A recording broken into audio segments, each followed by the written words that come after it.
Hello दोस्तों, आप सभी को गुलाब जामुन जैसी मीठी मीठी नमस्कार। और उसी के साथ आप लोगों का स्वागत है मार्केट के पैचअप या ब्रेकअप शो में।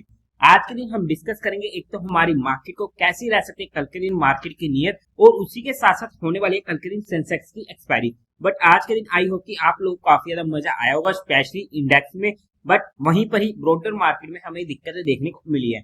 बाय द वे, उसी के साथ साथ कल के दिन होने वाली है 2 एसएमई आईपीओस की क्लोजिंग, तो वहां पर क्या रहेगा मेरा personal decision for education purpose, उसे हम स्टडी आउट करेंगे। साथ ही साथ एक एसएमई आईपीओ सहज सोलर की होने वाली है लिस्टिंग, तो वहां पर क्या रहेगी लिस्टिंग स्ट्रेटेजी, उन सभी पॉइंट्स को हम कवर आउट करने की कोशिश करेंगे। और अगर हम सबसे पहले आज के दिन का एफआईए और डीआई डाटा चेकआउट करते हैं, तो डीआईएस ने 2900 करोड़ की सेलिंग करी है, वहीं पर एफआईए ने 5483 करोड़ की बाइंग करी है। नेट में बाइंग का फिगर अच्छा फिगर है, बट रेगुलरली हमें डीआईएस की तरफ से फाइनली सेलिंग देखने को मिल रही है, बट उसके ऑपोजिट एफआईएस की तरफ से हमें बाइंग भी देखने को मिल रही है। उसी के साथ साथ अगर हम आईपीओस की बात कर लेते हैं, तो हमें थोड़ा सा ना यहाँ पर आईपीओस में एक चीज को ध्यान में रखना पड़ेगा, क्योंकि बजट आ रहा है और ये आईपीओस बजट के बाद ओपन होने वाले हैं। तो ऐसे में अगर बजट में कुछ भी ऊपर नीचे होता है, वहां पर मार्केट का मूड माहौल बिगड़ता है। देखो, हमें हर चीज को साथ में एनालिसिस करके हुए लेके चलना पड़ता है कि अगर कुछ भी अल्फा बीटा गामा ऐसा हुआ जिसकी वजह से मार्केट में दिक्कत आई, तो वहां पर हमें आईपीओस की लिस्टिंग में भी दिक्कत देखने को मिल सकती है। तो based on that risk factor हमें हमारे एनालिसिस को, हमें हमारी स्टडी को, हमें हमारे रिस्क रिवॉर्ड रेशियो को ध्यान में रखते हुए कोई फाइनल एक्शन बनाना पड़ेगा।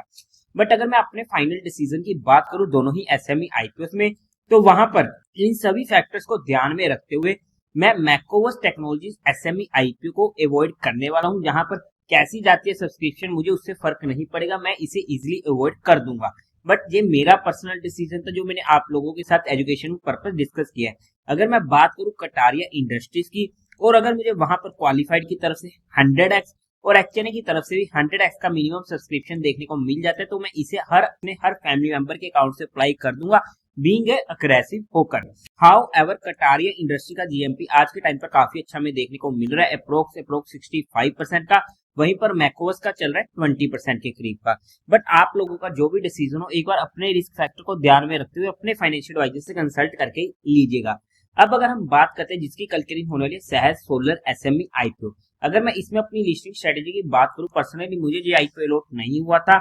बट अगर ये आईपीओ मेरे पास होता, क्योंकि अब रूल्स के अकॉर्डिंग हमें 90% से ज्यादा का लिस्टिंग गेन देखने को नहीं मिल सकता, जैसे कि मैं एफवा infra and Ganesh green Bharat में देखने को मिला था।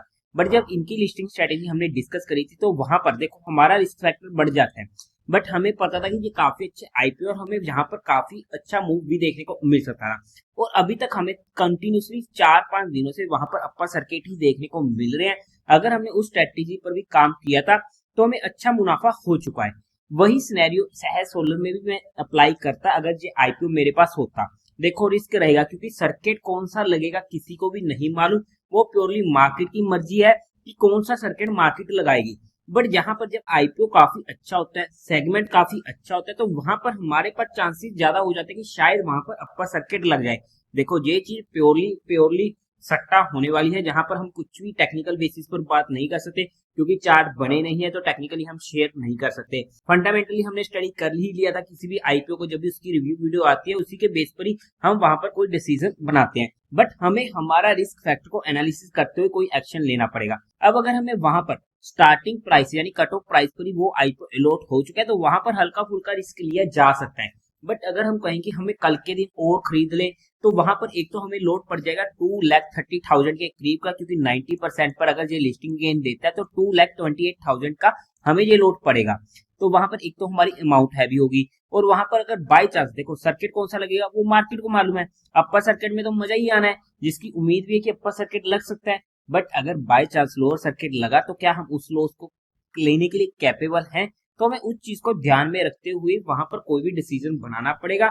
बाय द वे, जिन भी लोगों को ना ये आईपीओ अलॉट हुआ है उन सभी को भी कांग्रेट्स। और बाय द वे, आज के दिन के आईपीओ की, यानी कि जिसकी आज के दिन क्लोजिंग थी, वो कौन सा आईपीओ था? तुनवल ई मोटर्स आईपीओ। इस आईपीओ ने तो काफी ज्यादा दिमाग खराब कर रखा था, क्योंकि दिल बोल रहा था करो अप्लाई, दिमाग बोल रहा था नहीं करना। क्यों? क्योंकि आईपीओ अच्छा है, काम अच्छा है, सेगमेंट अच्छा है, तो वहां पर हमें ज्यादा दिक्कतें देखने को नहीं मिल रही थी। बट इसकी सब्सक्रिप्शन में दिक्कत आई, सब्सक्रिप्शन आ नहीं रही, वहां पर डिमांड जा नहीं रही, जीएमपी जिसकी वजह से इसका कम होता रहा, और ऊपर से इसकी लिस्टिंग बजट वाले दिन होने वाली है। तो ऐसे में काफी सिनेरियोस ऐसे उल्टे सीधे हो रहे थे कि कंफ्यूजन होना लाजमी है, और ऐसे में जो भी हमारी कन्विक्शन होती है ना, उस पर भी क्वेश्चन मार्क उठ जाता है। बट हमें हमारी कन्विक्शन पर कन्विक्शन रखनी चाहिए। बट अगर हम ज्यादा कंफ्यूज हो रहे हैं ना, तो बेटर है कि उस टाइम आप उससे दूर हो जाओ। कोई बात नहीं, एक आधा आईपीओ छूट जाएगा, कोई दिक्कत नहीं है, बाद में देख लेंगे, कोई दिक्कत। बट अगर हमें हमारी कन्विक्शन पर भरोसा है तो बेशक हम वहां पर अप्लाई कर सकते हैं। बट हाँ, क्योंकि हमारा वहां पर कल के दिन बीइंग एन अग्रेसिव होकर ये आईपीओ अप्लाई किया था, वहीं पर ही मैंने टेलीग्राम पर मैसेज कर दिया था कि इसका थोड़ा सा स्टेटस में बीइंग एन हाईली अग्रेसिव होकर डाल रहा हूँ, क्योंकि मुझे अपनी स्टडी पर कन्विक्शन है। मैं ये नहीं कह रहा कि मेरी स्टडी गलत नहीं हो सकती या आईपीओ डिस्काउंट में नहीं खुल सकता, क्योंकि अगर मार्केट में कुछ भी ऐसा वैसा हुआ तो एसएमई आईपीओ सबसे ज्यादा इफेक्टेड होते हैं। तो उस पॉइंट को हमें ध्यान में रखना पड़ता है।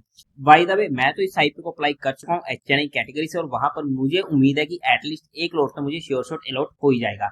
और उसी के साथ अब अगर हम हमारी बात करते हैं मार्केट की, तो उससे पहले आप लोगों को म्यूचुअल फंड में या इंश्योरेंस सेगमेंट में किसी भी तरीके को भी हेल्पलाइन की जरूरत है, जहां आप लोग चाहते हो कि being a mutual fund distributor हम आपका पैसा मैनेज करने में आपकी हेल्प करें, तो आपको डिस्क्रिप्शन में मेरा फोन नंबर मिल जाएगा, आप मुझसे कांटेक्ट कर सकते हैं। आपकी क्वारी को जल्दी से जल्दी सॉल्व कर दिया जाएगा। अब अगर हम हमारी मार्केट की बात करते हैं, हमारी कल के दिन सिंपली बात हुई थी ये वाला लेवल 24,500 के पास का, कि ये लेवल हमारे लिए इंपॉर्टेंट होने वाला है। अब मार्केट खुलती है, हमारे सपोर्ट पर आती है, वहां से हमें इमीडिएट एक अच्छी मूव मिल चुकी थी ऑलमोस्ट 150 प्लस पॉइंट की। हमारे इमीडिएट रेजिस्टेंस है 24,700 का, वहां से हमें रिवर्स भी देखने को मिला एक बार। अगर हमने यहाँ पर काम किया है तो इट्स ओके, बट क्योंकि मार्केट काफी तेज चल रहा है तो वहां पर हम शॉर्ट नहीं करते, बट इंट्राडे कर सकते एक छोटे से स्टॉप लॉस के साथ। तो हमें वहां पर एक फिर से अच्छी मूव मिल गई। नेक्स्ट टाइम फिर से जो हमारी सपोर्ट पर आया, और वहां से तो क्या इसने खींचा, पहले हमारा टारगेट हिट हुआ, फिर 700 के ऊपर गया, सस्टेन किया, और सस्टेनेबिलिटी इंपॉर्टेंट थी, और वहां पर जैसे इसने रिट्रेस किया हमारी एंट्री हुई फिर से, और वहां से तो हमें क्या ही प्यारी मूव मिली। अब चाहे आप सीधा जहां से जहां पकड़ लो, चाहे जहां से लेके जहां तक कैसे मर्जी लो, हमने हमारे लेवल्स के अकॉर्डिंग काम किया। मार्केट ने हमारे लेवल्स की इज्जत रखी है, बट उसी के साथ हमें भी मार्केट की इज्जत करनी पड़ती है। कि अगर मार्केट हमारे लेवल्स की रिस्पेक्ट नहीं कर रहा और हमारे स्टॉप लॉस खा रहा है ना, तो वहां पर भी हमें मार्केट को रिस्पेक्ट देनी पड़ेगी, और वहां पर हमें हमारे स्टॉप लॉस को लेकर बाहर होना पड़ेगा। अब अगर हम कल के लिए मार्केट की बात करते हैं, तो सिंपल सा हमारे इमीडिएट सपोर्ट का जो काम करेगा वो करेगा ये वाला लेवल 24,680 का। ये हमारे लिए इमीडिएट सपोर्ट का काम करने वाला है। मेजर सपोर्ट हमारे लिए अभी भी 24,500 के लेवल की होने वाली है। बट अगर हमारी एंट्री कहीं पर भी होती है तो हमारा स्टॉप लॉस 30 पॉइंट से ज्यादा का किसी भी सिनेरियो में नहीं होना चाहिए। और उसी के साथ साथ मैं पर्सनली ऑप्शन बाइंग में काम नहीं करता हूँ, क्योंकि मैं म्यूचुअल फंड वाला प्लेयर हूँ, या आईपीएस वगैरह लगाता हूँ, तो मैं वहां पर डायरेक्ट इतनी टेंशन नहीं लेता, क्योंकि मुझे फालतू की टेंशन लेनी नहीं होती है। बट फिर भी हमने यहाँ पर जितने भी पॉइंट्स को डिस्कस किया वो सिर्फ एजुकेशन, लर्निंग और केस स्टडी पर्सपेक्टिव किया है, किसी भी तरीके कोई भी इन्वेस्टमेंट टिप या एडवाइस नहीं है। फिर भी आप लोगों को कोई भी काम करना हो या कोई भी एक्शन लेना हो तो एक बार अपने फाइनेंशियल एडवाइजर से कंसल्ट करके लीजिएगा। तो देवियों और सज्जनों, उम्मीद है आप लोगों को ये वीडियो अच्छी लगी होगी, तो इस वीडियो को लाइक कीजिएगा, शेयर कीजिएगा, और साथ ही साथ चैनल को सब्सक्राइब करें। हर हर महादेव।